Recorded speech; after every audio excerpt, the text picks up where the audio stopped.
9월 13일 주일 예배를 시작하겠습니다. 함께 기도하겠습니다.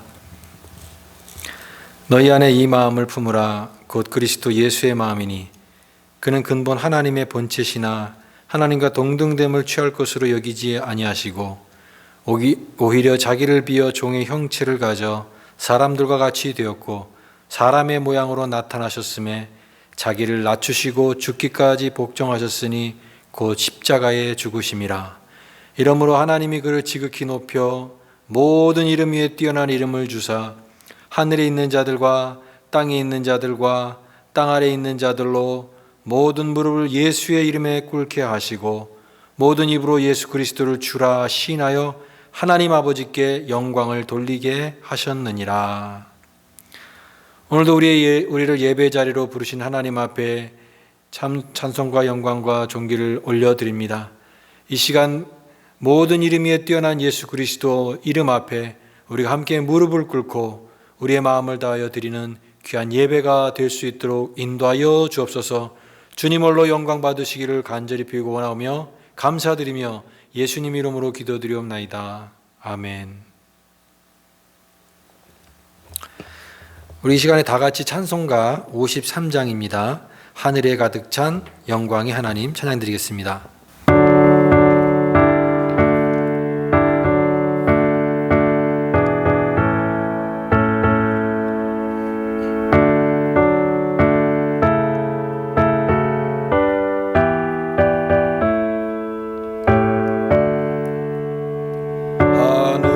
하늘에 가득 찬 영광의 하나님 온 땅에 충만한 존귀하신 하나님 생명과 빛으로 지혜와 권능으로 언제나 우리를 지키시는 하나님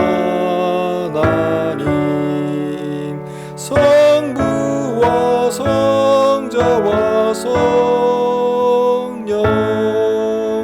구원의 하나님 우리 예배를 받아주시옵소서. 사랑이 넘치는 자비하신 하나님 은혜가 풍성한 구원의 하나님 참회의 심령에 평안을 주옵시고 죄악의 허물을 용서하여 주소서. 찬송과 영광과 생명 구원의 하나님 우리 예배를 받아주시옵소서. 연약한 심령을 굳게 세워주시고 우둔한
이 시간 우리 다 같이 침묵으로 예배를 위해서 우리 죄를 고백하는 회개의 기도를 같이 드리겠습니다.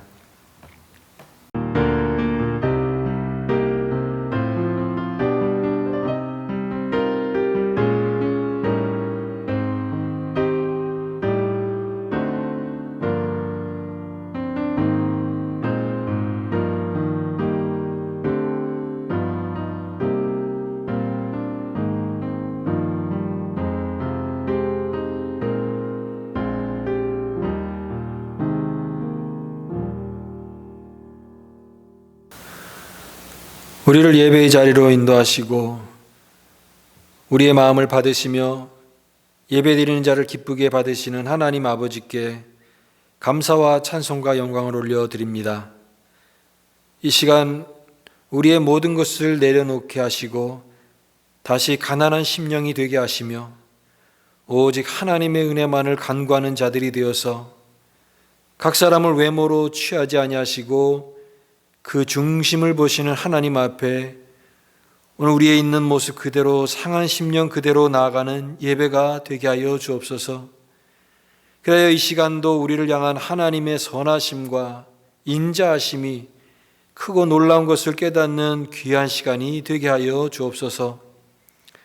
하나님 우리의 왕이 되시며 오늘 교회가 그리스도의 말씀과 은혜로 하나가 되게 하시며 항상 말씀의 소망과 비전을 저희들 가슴에 품고 오직 너 하나님의 사람아 라고 하는 우리의 정체성을 늘 잃지 않게 하셔서 이 시대 속에서도 세속에 물들지 않고 시련에도 흔들리지 않는 교회와 우리 모든 성도들이 될 수 있도록 주님 오늘도 우리와 함께하여 주시기를 간절히 기도드립니다.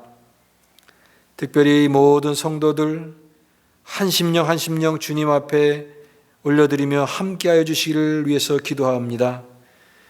우리 어린 자녀들로부터 장년에 이르기까지 주님께서 보호하여 주시고 이 시대의 도전과 우리의 대적들의 공격과 우리의 믿음을 약하게 하는 어떠한 시련 속에서도 우리가 날마다 성령으로 충만하게 하시고 그리스도의 옷을 날마다 입게 하셔서 주님과 동행하며 살아가는 승리하는 거룩한 주의 백성이 될 수 있도록 주님 오늘도 함께하여 주옵소서. 성도들 중에 어려움이 있는 자들이 있습니까? 이 시간 주님께서 찾아가 주셔서 주님 손으로 어루만져 주시고 하나님만이 위로가 되며 해결자가 되시며 참된 소망인 것을 깨닫고 주의 은혜로 회복되는 역사가 있게 하여 주옵소서. 이 시간 귀한 물질로 주님 앞에 헌금 드린 손길 위에 기도하오니 주의 은혜가 감사하여 구별된 하나님 앞에 사랑하는 마음으로 드리는 그 손길 주님께서 받으시고 그 삶이 복되게 하시며 간건케 하여 주옵소서. 오늘 드리는 온라인 예배를 함께 드릴 때 교회에서와 같이 함께 모여 드리는 예배와 같이 평안과 은혜 가운데 진행될 수 있도록 주님 도와주시고 주님께 영광을 돌리는 예배가 되게 하여 주옵소서. 모든 걸 주님 앞에 의지합니다. 감사드리며 예수님 이름으로 기도드리옵나이다. 아멘.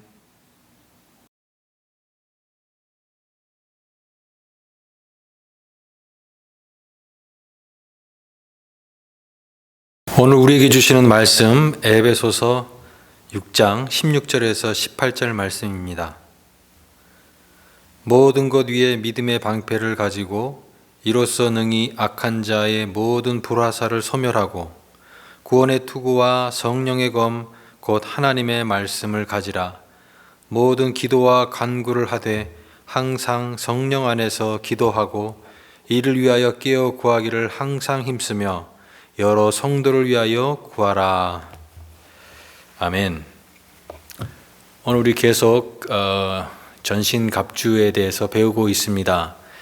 오늘 세 번째인데요. 이제 세 번째 오늘 마지막 하면은 전신갑주를 다 마치게 됩니다. 왜 사도 바울이 이 전신갑주를 강조하고 있는가?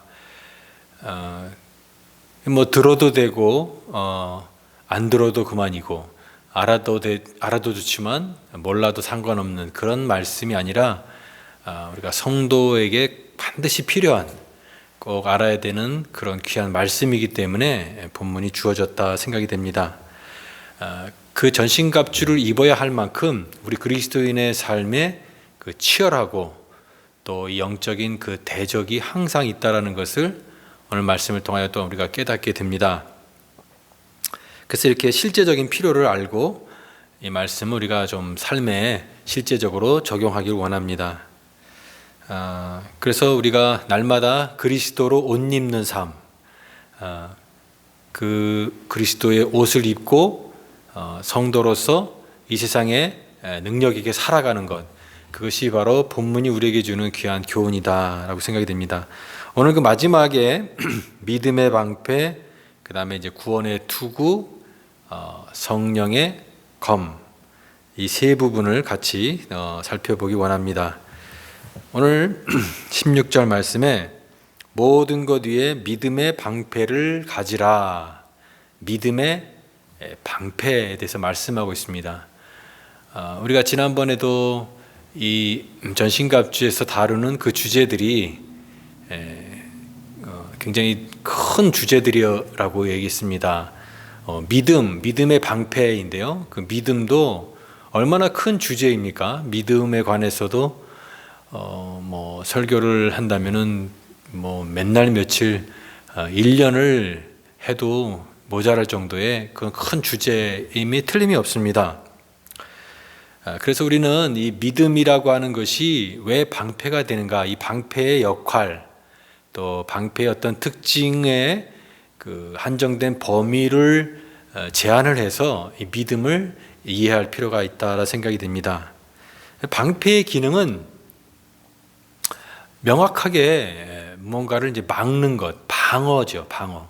그래서 군인의 그 모든 방어 수단 중에 이 방패가 가장 그 강력한 이 보호, 방어 어떤 그런 장비가 된다라고 생각합니다. 로마 군인들의 그 방패도 보면요, 이 방패가 이제 전신을 이렇게 보호하는 그런 기능이 있습니다. 그 방패의 길이가 우리가 생각하는 것보다 큽니다. 그래서 그 방패의 뒤에 온몸을 다 가릴 수 있는 그런 크기이죠. 나무에다가 이 가죽을 입혀서 만든 이 방패, 그래서 적의 화살과 창을 뚫지 못하게끔 막아내는, 그래서 그 단단한 그런 재질로 만든 그 방패입니다. 그러면 이렇게 방패라고 하는 것을 믿음이라고 하는 그 주제와 어떻게 연결해서 우리가 적용할 수 있을까? 바로 이와 같은 방패는요, 적의 공격을 막는 것처럼 마찬가지로 믿음은 이 사단의 모든 공격을 막아내는 그것이 바로 믿음이다라고 하는 것이죠. 사단은 성도를 넘어뜨리기 위해서 지금도 끊임없이 공격을 합니다. 그래서 여기서는 불화살이라고 얘기했는데요. 이로써 능히 악한 자의 모든 불화살을 소멸하고, 사단이 어떻게 믿는 자들을 공격을 할까요? 고난 가운데 있는 자들에게는 하나님을 의심하게 하는 거죠. 너무나 많은 고난을 겪는데 왜 하나님이 선하시고 하나님이 인자하시고 사랑이 넘치는 하나님이 왜 이렇게 나에게 고난을 줍니까? 하나님이 선하십니까? 그런 하나님의 선하심에 대한 의심을 주는 그런 것들도 이 마귀가 줄 수 있는 것입니다. 또 믿음이 연약한 자들, 자꾸만 의심을 주는 거죠. 정말 하나님이 살아계시는가? 정말 이 성경의 모든 기록된 말씀들이 정말 진리의 말씀인가? 이런 의심의 화살들을 계속해서 마귀가 믿음이 약한 자들에게 던진다라고 하는 것이죠. 또 습관적인 그 죄를 짓는 사람이 있습니다. 하나님의 자녀로서 살아가는데 자꾸만 이 죄를 끊어야 되는데 그 끊지 못해서 계속해서 범죄하는 습관적인 죄를 지으면서 자기도 모르게 내가 이렇게 죄를 짓고 끊임없이 반복해서 짓는데 과연 하나님이 나를 사랑하시는가? 그 하나님의 사랑에 대한, 그리고 자신의 구원에 대한 그런 것들이 계속해서 의심되고 흔들리게 만드는 그런 것들이 사단 마귀가 우리에게 주는 공격이다라고 얘기할 수 있습니다. 그래서 베드로는요, 이 사단이 믿는 자들을 어떻게든지 넘어뜨리려고 하는 그 모양을 굶주린 사자가 마치 으르렁대면서 먹잇감을 노리는 것처럼 그렇게 두루다니며 삼킬 자를 찾는다라고 이렇게 표현했습니다. 여러분, 그 사자가 이렇게 동물을 사냥을 할 때 작은 짐승이라도요, 최선을 다해서 사냥을 합니다. 작은 토끼 한 마리 잡아도 그냥 설렁설렁 하지 않고 자기가 있는 최선의 힘을 다해서 집중을 하고 먹잇감을 포착을 합니다. 그래서 자기가 이제 이건 내 밥이다 하면요, 거기에서 그 먹잇감을 놓치지 않기 위해서 노력을 합니다. 최선을 다합니다. 마치 그런 것처럼 이 사단 마귀가 삼킬 자를 찾으러 다니면서 먹잇감을 포착하는 그 모습을 한번 생각해 보십시오. 이 공격을 막아내기 위해서는 반드시 뭐가 필요하냐면 방패가 필요하다. 방패 뒤에 몸을 가릴 수 있는 그런 방패가 되어야 된다. 방패가 그것을 막아낸다라고 하는 것입니다. 방패가 없으면은 몸이 노출이 되고 무방비로 이렇게 노출되기 때문에 적의 먹잇감에 포착이 딱 되고 결국은 당할 수밖에 없는 것이죠. 그렇기 때문에 방패가 있어야 됩니다. 방패로 막아야 되는 거예요. 로마 군인들이 이게 방패는 이 손 방패도 있지만 온 몸을 가리는 그런 방패예요. 근데 여러분, 그 로마 군인들이 그 방패를 사용할 때 이 방패를 활용하는 그 기술이 있었다고 합니다. 그래서 방패술이라고 하는, 방패를 어떻게 잘 다루는가, 이 방패에 대한 그런 훈련을 잘 다루고 나서, 훈련을 마치고 나서 이 전쟁에 임하게 되는데, 여러분, 그 로마 군인들이 그 방패 쓰는 그 기술 이런 것들을 보면요, 그 영화에서도 그런 장면이 나오는데, 글래디에이터라고 그 영화를 보신 분도 계실 것입니다. 꼭 한번 보셨으면 좋겠습니다. 제가 인생 영화로 삼는 그 글래디에이터, 거기에 이제 주인공이 전직 로마의 북부 사령관 그 장군이었어요. 제너럴이었어요. 이름도 멋있습니다. 막시무스. 그런데 이제 그 코모두스라고 하는 그 황제의 아들이죠. 그 아들이 자기 아버지를 살해하고 그 황제의 자리에 오르게 되면서 그 자기의 가장 라이벌이었던 이 막시무스를 이제 그 가족을 처벌을 하고 또 그를 갖다가 이제 죽이려고 하는데, 결국은 이제 길거리에서 비참하게 죽어가면서 이제 쓰러지다가 나중에는 어떻게 되냐면은 이제 노예로 팔려가게 됩니다. 그래서 이렇게 흘러가다가 결국은 이 검투사, 글래디에이터, 그 검투사가 되는데, 그러니까 참 이게 로마의 장군이 검투사의 신분까지 이렇게 내려가게 된 거죠. 그래서 이제 그 로마의 콜로세움 원형 경기장에서 이제 많은 군중과 황제 앞에서 죽음의 경기를 하게 됩니다. 당시에 로마의 그 대적이었던 카르타고의 그 전쟁을 재현하면서 그 죽음의 경기를 하게 되는데, 그 주인공 막시무스가 거기에 있는 그 노예 검투사들을 에게 얘기합니다. 내가 지금 이 상황에서 나의 말을 잘 듣고 따르면 우리가 여기서 어떤 상황을 겪는다 할지라도 이겨나갈 수 있다. 그러는데 거기 이제 전차가 나오게 됩니다. 그 문이 열리면서 전차가 나오는데 거기에 이제 화살을 쏘는 궁수가 그들을 돌면서 이제 화살로 공격을 하는 거예요. 그때 이제 이 방패가 있지 않습니까? 근데 방패를 어떻게 하냐면 개별적으로 갖고 있다고 해서 이 화살을 다 막아낼 수가 없어요. 사방팔방에서 오니까. 그럴 때 이 방패를 하나로 딱 모으는 겁니다. 그래서 싱글 칼럼 하면 일렬로 쫙 쓰고, 그렇게 해서 이 마차가 막 돌면서 화살을 쏘는데 그 방패로 막아내는 것입니다.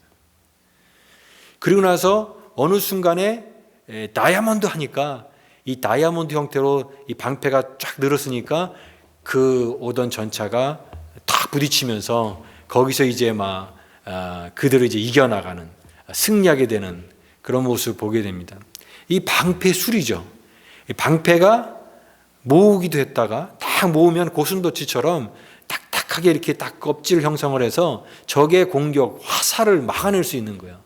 그리고 그게 또 펼치기도 하고, 그러면서 또 공격의 기회를 삼기도 하는데, 이것이 방패입니다. 저는 그것을 보면서 이 방패라고 하는 것, 이 방패가 이 개인적인 그런 적용도 되지만 이 공동체적으로 적용될 수 있다라고 하는 것이죠. 여러분, 이 방패가 가장 활용될 수 있는 것은요, 하나가 될 때예요. 하나가 될 때. 여러 사람이 가지고 있는 방패가 한 뜻과 한 마음으로 다 뭉쳐졌을 때 적의 공격을 다 막아낼 수 있는 그것이 되는 것입니다. 여러분, 그것이 바로 저는 이 방패, 믿음의 방패의 모습이다라고 생각이 됩니다. 여러분, 교회는 믿음의 공동체예요. 우리가 다양한 사람이 있지만 우리가 하나가 될 수 있을 때, 우리가 하나가 될 때 거기에 방패가 되는 것이죠. 근데 우리가 무엇으로 하나가 됩니까? 우리가 한국 사람이라는 것 때문에, 우리가 무슨 어떤 친분 때문에? 아닙니다. 우리는 믿음 때문에 하나가 되는 것입니다. 믿음의 공동체예요.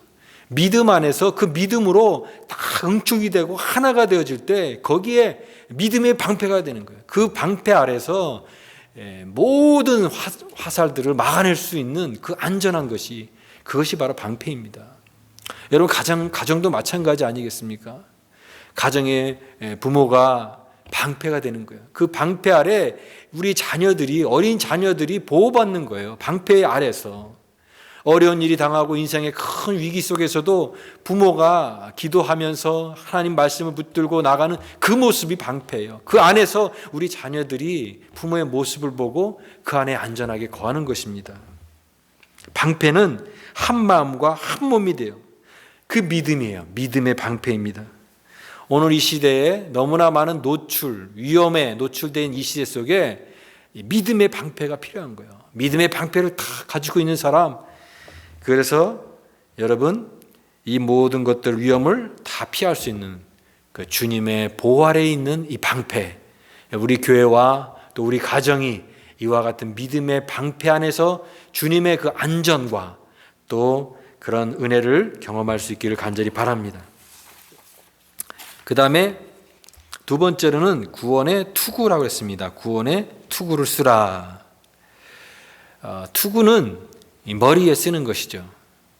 그래서 우리가 헬멧을 쓰지 않습니까? 머리를 보호하기 위해서.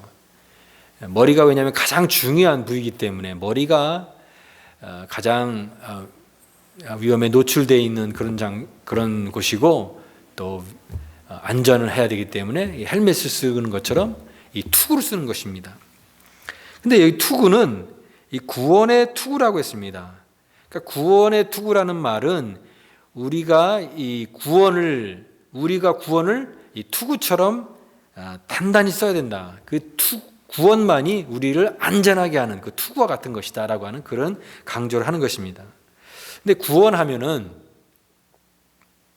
구원이라는 개념이 너무너무나 크고 막연할 수가 있습니다. 그래서 구원에 데살로니가전서 5장 8절 말씀 보니까 구원의 소망의 투구라고 되어 있습니다. 구원은 뭐예요? 구원은 소망이다. 그래서 소망의 투구예요. 구원의 소망의 투구를 쓰자라고 말씀하고 있습니다. 구원의 소망. 여러분 한번 생각해 보십시오. 구원의 소망이 없는 사람, 구원의 소망이 없고 구원에 대한 그런 확신이 없는 사람은 항상 흔들리는 거예요. 구원이 불안하고 내가 구원받았는지, 내가 구원받지 않았는지, 이런 확신이 없는 사람은 늘 결국은 이 소망이 확실하지 않으니까 자꾸만 흔들릴 수밖에 없는 그런 사람이에요. 자꾸만 흔들리고 자꾸 넘어질 수밖에 없어요. 그러나 반대로 구원의 투구를 확 딱 쓴 사람을 생각해 보십시오. 구원에 대한 그 담대한 그런 확신을 가지고 투구를 쓴 사람, 어떠한 공격에도 흔들리지 않는 이 단단하게 서 있는 그런 사람, 얼마나 멋있고 안정감이 있고 또 거기에 소망이 넘치는 그런 모습이겠습니까? 왜 그렇습니까? 구원의 소망을 가지고 살아가기 때문에. 우리 개신교 교리 중에 성도의 견인 교리라고 있습니다. Perseverance of the Saint. Persevere, 끝까지 참다, 인내하다. 그래서 끝까지 함께하는 거죠. 근데 이 성도의 견인, 이 Perseverance of the Saint는요, 우리가 그 줄을, 구원의 줄을 끝까지 붙잡는 것이 아니에요. 결국은 이 모든 것을 하나님께서 견인하셨기 때문에 우리는 그 안에서 보호받는 거예요. 그래서 이 성도의 견인의 교리는 하나님의 보호하심이에요. 한 번 구원받은 백성은 그 구원이 취소될 수 없다. 만약에 우리가 갑자기 믿다가 믿음이 없어지는 그런 구원받지 않은 사람처럼 살아간다면 그건 처음부터 애초부터 구원받지 않은 사람이다. 그런 얘기죠. 한 번 구원받은 백성은 하나님께서 끝까지 견인해 나가신다. 하나님의 보호하심이요. 이 하나님께서 끝까지 보호하신다는 것을 믿을 때 얼마나 담대합니까? 얼마나 흔들리지 않는 그런 이 확신을 줍니까? 그래서 소망인 거죠. 이 소망을 붙드는 거예요. 다니엘의 세 친구를 한번 생각해 보면 좋겠습니다. 다니엘의 세 친구 사드락, 메삭, 아벳느고. 근데 이 다니엘 세 친구에게 큰 위기가 닥쳤어요. 그 위기는 바로 느부갓네살 왕의 그 금신상에 절하지 않으면 가장 뜨거운 풀무불에 던져 넣겠다라고 하는 그 위기를 그들이 겪게 됩니다. 너무나 큰 시험이에요. 보통 사람들 같으면 이런 위기가 오면 어떻게 반응하겠습니까? 난리가 날 것이죠. 이제 오늘 다 죽었다. 그리고 뭐 얼마나 억울하게 얘기하겠습니까? 그리고 제발 살려달라고 선처를 구걸하면서 그렇게 했을 것입니다. 근데 그들은요, 사드락, 메삭, 아벳느고 이 다니엘의 세 친구는 당당합니다. 당당해요. 이렇게 얘기해요. 그렇게 왕이 하신다면, 풀무불에 우리를 넣으신다면 우리 하나님이 풀무불 가운데서 능히 건져내시리다. 건져내시리다. 그리고 그 다음에 말씀에 그리 아니하실지라도 왕이시여 우리는 왕을 섬기지도 않고 왕의 신을 섬기지도 않고 금신상에 절하지 않겠습니다. 하나님의 구원에 대한 그 소망이 확실하니까 흔들리지 않는 거예요. 담대합니다. 여러분, 이런 사람들을 히브리서에는 이렇게 얘기합니다. 세상이 감당 못한다. 이들은 세상이 감당을 못한 사람들이었다. 사랑하는 여러분, 이 구원의 소망의 투구를 쓴 그 흔들리지 않는, 세상이 감당 못하는 그런 믿음을 가지고 우리가 이 세상을 살 수 있기를 바랍니다. 흔들리지 않는 거예요. 로마서 5장 34절에 다만 이뿐 아니라 우리가 환난 중에도 즐거워하나니 환난은 인내를, 인내는 연단을, 연단은 소망을 이루는 줄 알미로다. 그 모든 연단이 결국은 궁극적인 소망을 우리에게 주기 때문에 그 소망의 투구를 쓴 사람들은 안전한 그런 이 투구를 쓴 것처럼 흔들리지 않는다. 세상이 감당 못하는 그런 믿음의 사람으로 살아갈 수 있다라고 하는 말씀입니다. 그리고 마지막 이 갑주는 이 유일하게 이제 공격용 무기로 설명이 되는 성령의 검 하나님의 말씀을 가지라 그랬습니다. 하나님의 말씀입니다. 하나님의 말씀이에요. 근데 다른 얘기를 하면 그것이 성령의 검이다. 왜 성령의 검입니까? 성령께서 주시는 것이기 때문에 성령의 검 곧 하나님 말씀을 가지라. 하나님의 말씀이 뭐가 같다는 거예요? 검과 같다는 거예요. 날선 그 칼, 이 검과 같다는 거예요. 마귀의 권세를 제압을 해야 되는데 모든 그런 마귀의 그 불화살과 이 공격과 유혹을 방어내는 그런 방어 수단이 있지만 이제는 적극적으로 공격을 할 수 있는 그 공격용 무기는 바로 다른 게 아니라 하나님의 말씀이에요. 말씀의 검. 그걸로 공격을 합니다. 왜 하나님의 말씀이 검일까요? 계시록 말씀에 계시록 1장 16절에 보면 예수 그리스도의 모습을 묘사하고 있습니다. 예수님께서 모습을 드러내고 계시는데 그 입에서 칼이 나간다고 그랬어요. 검이 나간다고 그랬어요. 근데 그것은 결국은 예수님의 입에서 나오는 하나님의 말씀이에요. 그 말씀이 검과 같이 나와서 그 사단 마귀를 공격하고 그 찌르는 그런 바로 그 공격력 무기가 된다라고 하는 거예요. 좌우의 낯선 검. 어둠의 권세를 멸하고 찔러 쪼개는 하나님의 능력이에요. 예수님께서는 광야에서 이와 같은 모범을 보여주셨습니다. 바로 사단의 그 시험과 공격에 대항해서 예수님께서 말씀의 검으로 물리친 그 사건이 마태복음에 나오죠.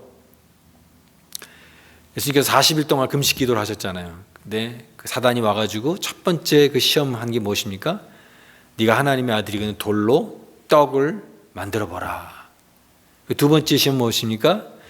높은 성전 꼭대기 올라가서 뛰어내려 보라. 천사가 너를 다치지 않게 붙들 것이다. 그리고 세 번째로는 천하만국의 영광을 보여주면서 나에게 절을 하라. 그러면 이 모든 영광을 너에게 주겠다. 이 사단의 공격이에요. 사단의 집요한 그런 공격 앞에, 도전 앞에 예수님께서 거기서 어떻게 반응하시냐면 하나님의 말씀으로 대항하십니다. 뭐라고 말씀하십니까? 사람이 떡으로만 살 것이 아니요 하나님의 입에서 나오는 모든 말씀으로 살 것이니라. 그리고 성전 꼭대기에 시험을 줬을 때는 주 너희 하나님을 시험하지 말라. 그리고 세 번째로는 나에게 절하라 했을 때 사단아 물러가라 말씀하시면서 하나님을 섬기고 다만 그를 경배하라. 사단의 그 세 가지 공격에 대항해서 예수님께서 말씀의 검으로 쳐서 그것을 완전히 그들을 박살을 낸 것이에요. 그러니까 사단 마귀가 완전히 거기서 꽥하고 물러나고 도망가는 그런 장면이 나오게 됩니다. 꼼짝 못하는 것이죠. 이게 모범이에요. 성도는 무엇으로 싸웁니까? 사단 마귀와. 여러분 예수님께서도 우리보다 훨씬 능력 많으신 예수님께서도 이 사단의 공격에 대항해서 하나님의 말씀으로 이겼던 것이라고 한다면 오늘 예수님보다 훨씬 능력이 없는 우리가 사단을 어떻게 대항할 수 있겠습니까? 우리의 지능으로? 우리의 어떤 체력으로? 우리의 지성으로? 우리의 영성으로? 아닙니다. 오직 하나님의 말씀으로 이 사단 마귀를 이겨나갈 줄 믿습니다. 이게 말씀의 검이에요. 그래서 하나님의 말씀은 그런데 날카로운 칼로 찌르는 것과 같다 그랬습니다. 날선 검이라고 그랬어요. 이 하나님의 말씀의 검은요, 첫 번째로는 사단의 그 심장을 찌르는 그런 치명상을 입히는 그런 능력이 있는 거예요. 그런데 여러분, 또한 하나님의 말씀은 우리에게 적용을 하면 우리에게 사람의 심령을 찌르는 칼이 된다라고 하는 의미가 있습니다. 그래서 히브리서 말씀에 말씀은 좌우의 어떤 날선 검보다 예리하여 혼과 영과 및 관절과 골수를 찔러 쪼개느니라 그랬습니다. 그러니까 하나님의 말씀이 사단에 대한 대항하는 그 공격용 무기도 될 수 있지만 동시에 하나님의 말씀은 우리 영혼을 변화시키는 능력의 말씀이 될 수 있다라고 하는 거예요. 여러분, 우리가 하나님의 말씀을 통해서 변화받는 거예요. 우리가 은혜 받았다, 말씀에 은혜 받았다라고 하는 말을 하는데, 은혜 받았다라고 하는 말은 하나님의 말씀에 칼로 베이는 거예요. 내 무딘 심령이, 내 감춰진 죄가 내 영혼의 깊은 곳에 하나님의 말씀에 칼로 베일 때, 그때 여러분 그것이 바로 하나님의 은혜의 말씀을 통해서 치유받고 또 새로워지는 새로운 생명으로 살게 되는 그런 은혜인 것입니다. 여러분 말씀으로 여러분의 심령을 베인 적이 있습니까? 여러분 그런 은혜를 경험할 수 있기를 바랍니다. 하나님의 말씀을 통해서 우리 영혼에 지각 변동이 일어나야 돼요. 새로운 생명으로 살아가는 그 말씀의 능력을 우리 모두 다 경험하며 살 수 있기를 간절히 바랍니다. 저는 이 전신갑주의 말씀 배우면서 이 말씀이 참 소중하구나, 이 말씀이 무엇보다도 귀하구나, 이것을 깨닫게 됩니다. 저는 우리 한국교회와 우리 한국교회 성도들을 보면서 여러 가지 부족한 모습도 있고 또 우리가 회개해야 될 부분도 있고 여러 모습이 있지만, 그러나 한 가지 자랑하고 싶은 것이 있어요. 한 가지 자긍심이 있는 게 있어요. 그것은 뭐냐면 한국교회 성도가 하나님의 말씀을 그래도 굉장히 사랑하는 그런 민족이다. 우리가 하나님 말씀을 정말 사랑하고 그 말씀에 대한 갈급함을 가지고 있는 그런 영혼들이 오늘날도 참 많다. 그래서 말씀을 읽고 말씀을 배우고 그 말씀을 묵상하고 그런 말씀에 대한 그 사랑이 다른 어떤 것보다도 더 큰 게 우리의 어떤 장점이다. 저는 그렇게 믿습니다. 말씀을 사랑하는 것이 주님을 사랑하는 것이다. 내가 말씀을 사랑하는 것만큼 주님을 사랑하는 것이에요. 최근에 지난주에 제가 정말 LA에서 친하게 가깝게 지냈던 설교 시간에도 몇 번씩 제가 그 목사님 얘기도 이렇게 예화 가운데서 얘기한 기억이 있는데요. 그 목사님이 이제 암으로 오랫동안 투병하시다가 지난주에 이렇게 소천하셨습니다. 하나님의 부름을 받아서 가셨습니다. 참 오랫동안 이제 4년 정도 이렇게 투병을 하셨는데, 또 이렇게 사랑하시는 그 목사님, 저 친하게 지냈던 목사님 이렇게 가시게 되니까 참 이렇게 마음이 슬프고 허전하고 그런 마음이었습니다. 어느 날 이렇게 전화 통화하면서 그분이 그러셨어요. 하나님 앞에 죄송하다고, 이렇게 목회도 크게 하지 못하시고 또 여러 가지 부모로서 또 여러 가지 사람들 앞에서 자기가 이렇게 하지 못한 것들, 또 병을 앓고 약하고 교회에 힘든 그런 부분들 속에서 하나님 앞에 이렇게 드린 것들이 없어서 너무 죄송하다고 그랬을 때 제가 뭐라고 위로할 말이 없었습니다. 그래서 목사님 그게 잘못이 뭐가 있습니까? 목사님 최선을 다해서 하신 것이고 하나님께서 인간적인 기준으로 평가하시는 것이 아니기 때문에 목사님 그런 말씀하지 마십시오. 그렇게 제가 위로했던 그런 기억이 있습니다. 그 딸이 소셜 네트워크에 자기 아버지 사진을 올렸어요. 그 아버지가 그리운 그 마음을 표현하면서 그 아버지가 어릴 때 자기들 데리고 한글학교 데려갔던 그 사진, 또 그 다음에 한 가지 사진이 제 마음속에 참 그 사진이 저를 이렇게 뭉클하게 했는데요. 그 사진은 바로 그 목사님 평소에 읽었던 그 성경책입니다. 성경책. 하도 읽어서 이게 두툼해진, 밑줄이 수없이 가진, 색연필로 칠해지고 또 다 낡은 그 성경책. 그러니까 그 딸은 그 아버지가 사랑한 그 성경책을 통해서 그 아버지에 대한 그리움을 표현하는 거예요. 그 성경책 보니까 그 아버지가 참 그리운 거예요. 그 아버지가 사랑한 성경책, 그 아버지가 사랑했던 주님, 그 딸에게 그런 기억들을 가진 그 성경책을 굉장히 소중하게 생각하며 그 사진을 올렸습니다. 저는 그걸 보면서 저도 우리 자녀에게 이것이 아버지가 사랑했던 성경책이라고 자랑할 만한 그런 성경책을 줄 수 있을까? 그런 질문을 한번 생각했던 기억이 있습니다. 여러분, 우리 자녀들에게 아빠가 사랑했던 성경책, 엄마가 사랑했던 성경책이라고 자녀들에게 자랑할 수 있는 그런 성경책을 가질 수 있기를 바랍니다.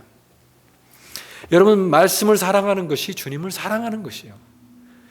그래서 오늘 말씀에 하나님의 말씀을 가지라라고 말씀하고 있습니다.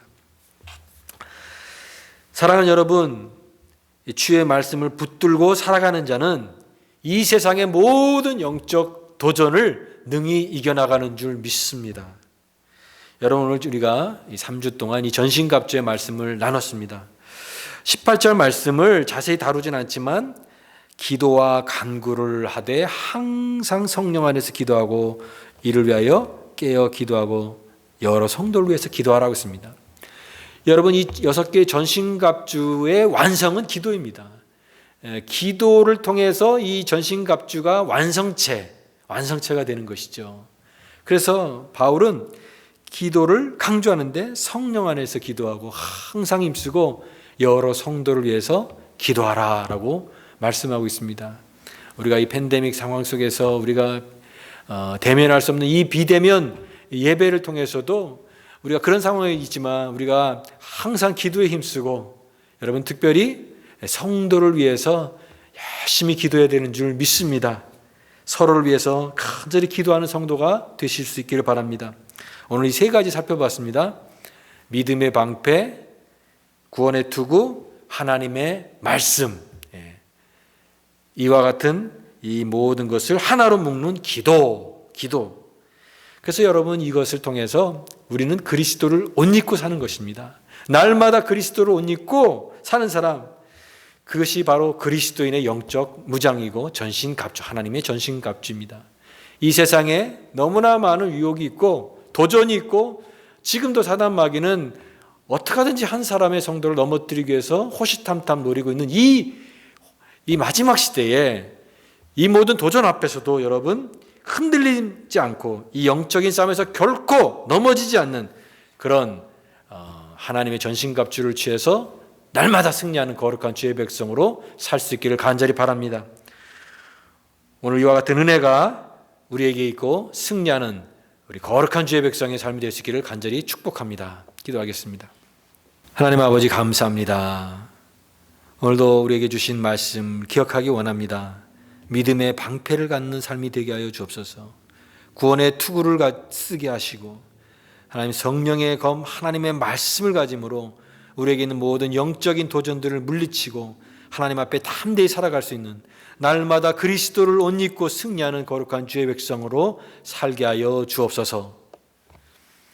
지금은 우리 주 예수 그리스도의 은혜와 하나님 아버지의 무한하신 사랑과 성령님의 감화 감동 역사 충만 교통하심이 하나님의 전신갑주를 취함으로 말미암아 날마다 그리스도로 옷 입고 주님과 동행함으로 이 모든 세상의 도전과 영적인 위기 앞에서도 흔들리지 않고 담대하게 승리하며 평안 가운데 기쁨으로 살기를 다짐하는 우리 모든 믿음의 백성들, 그들이 섬기는 가정과 직장과 자녀들 머리 위에 이제부터 영원토록 함께 하시기를 간절히 축원하옵나이다. 아멘.